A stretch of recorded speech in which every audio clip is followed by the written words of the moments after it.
Long ago, beneath the endless sky of the great Neoka kingdom, where golden grasslands stretched beyond sight and rivers sang to the moon, there was a valley no man dared to enter.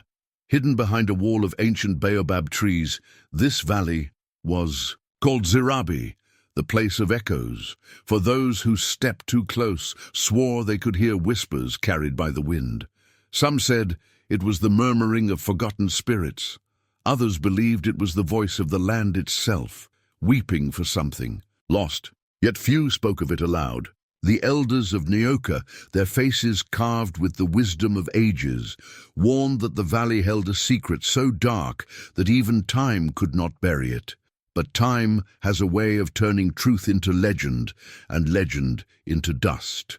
Now only one person still remembered. The full tale. Grandmother Zubaydah, the oldest storyteller in the kingdom. Her back was bent like the crescent moon, her hands as wrinkled as river stones, and her voice, oh, her voice, was like the rustling of leaves before a storm, gentle yet full of warning.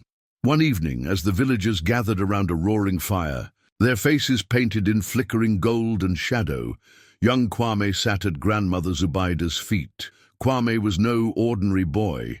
He had the gift of words, a heart that thirsted for stories, and a mind that never rested. Unlike others who feared the unknown, he sought it. He was the one who dared to ask, "Why do we fear the whispers of the valley?" The fire crackled. A hyena howled in the distance. Grandmother Zubaydah's eyes, dark as storm clouds, fixed upon him.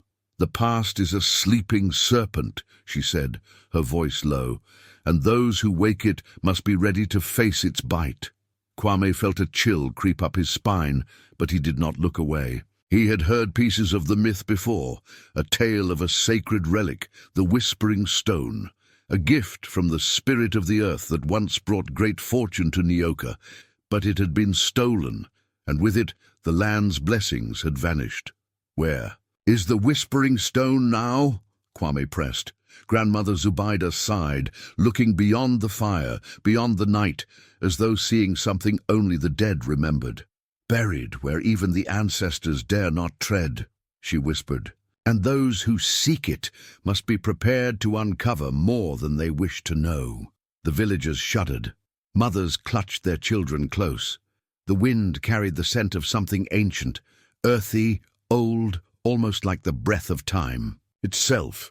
But Kwame only leaned in closer, his heart pounded with the thrill of discovery. He did not know it yet, but his path was set, for some myths are not meant to be forgotten, and some secrets should never be unearthed.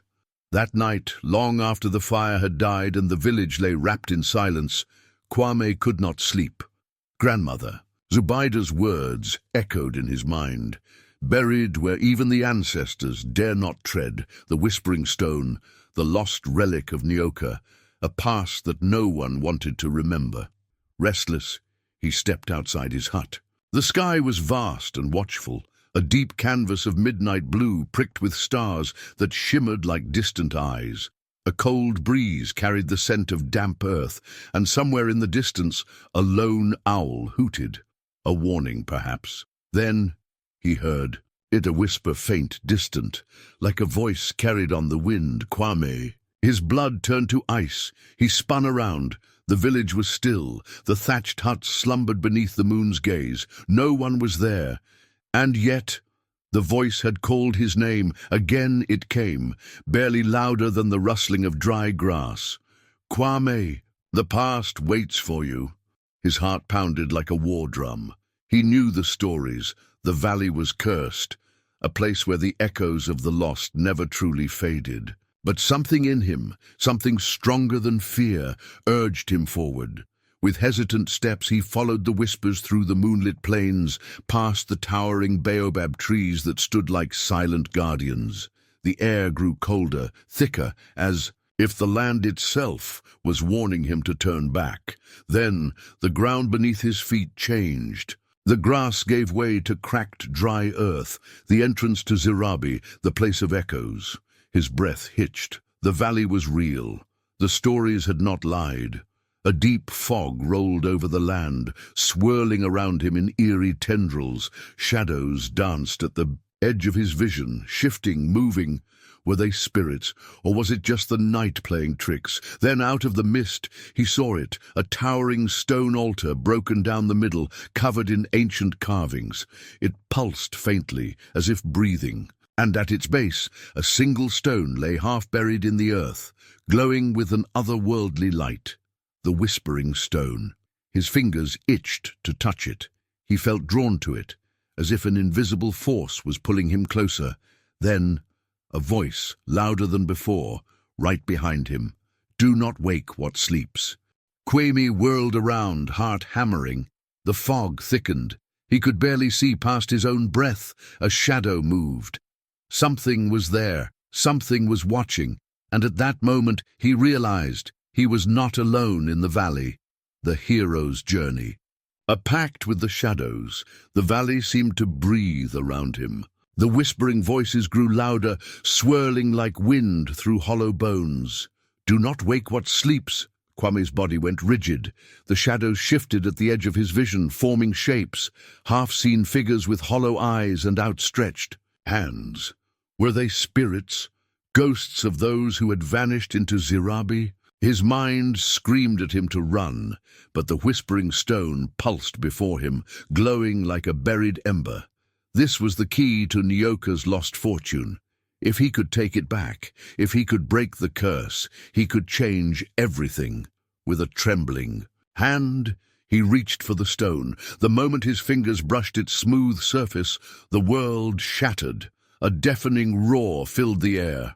The ground beneath his feet cracked open like the jaws of a beast.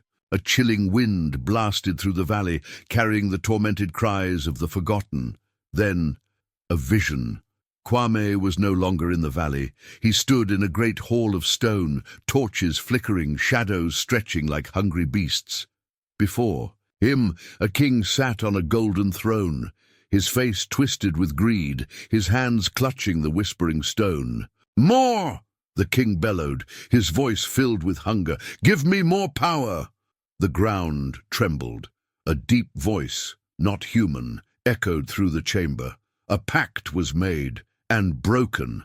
A shadow emerged from the darkness, a monstrous figure of swirling mist and fire, its eyes glowing with ancient rage.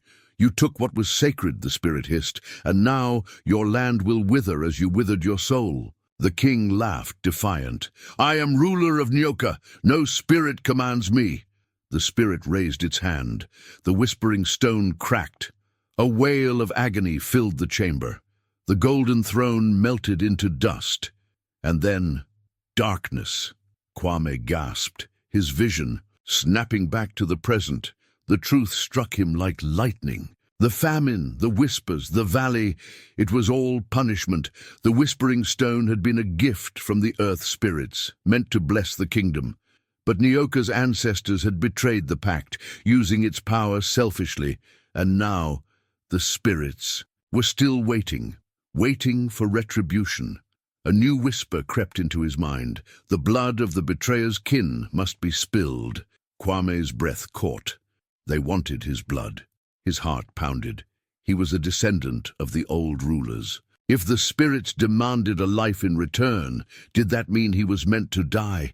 No! The word burst from his lips. The wind shrieked around him.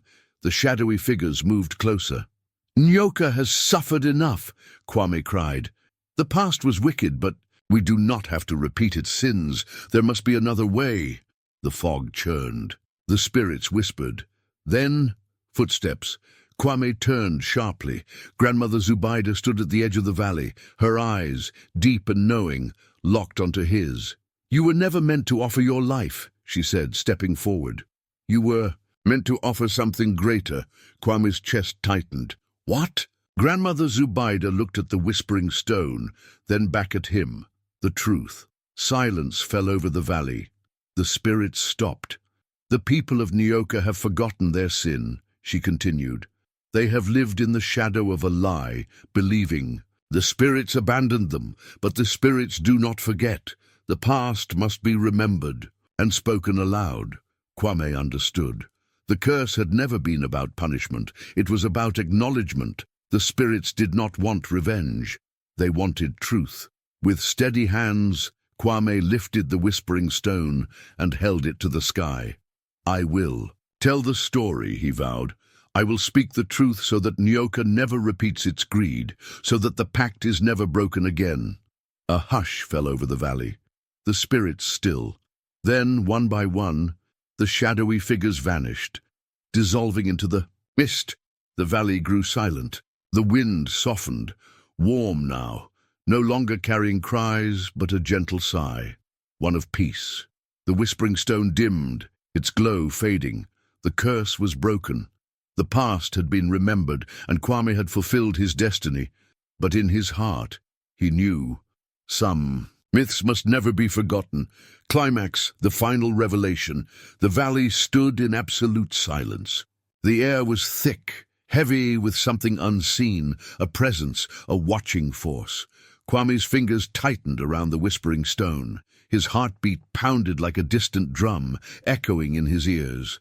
The spirits had vanished, but the ground beneath him still pulsed, as if the land itself was waiting for the final piece of the puzzle to fall into place. Grandmother Zubaida stood at his side, her gaze unreadable.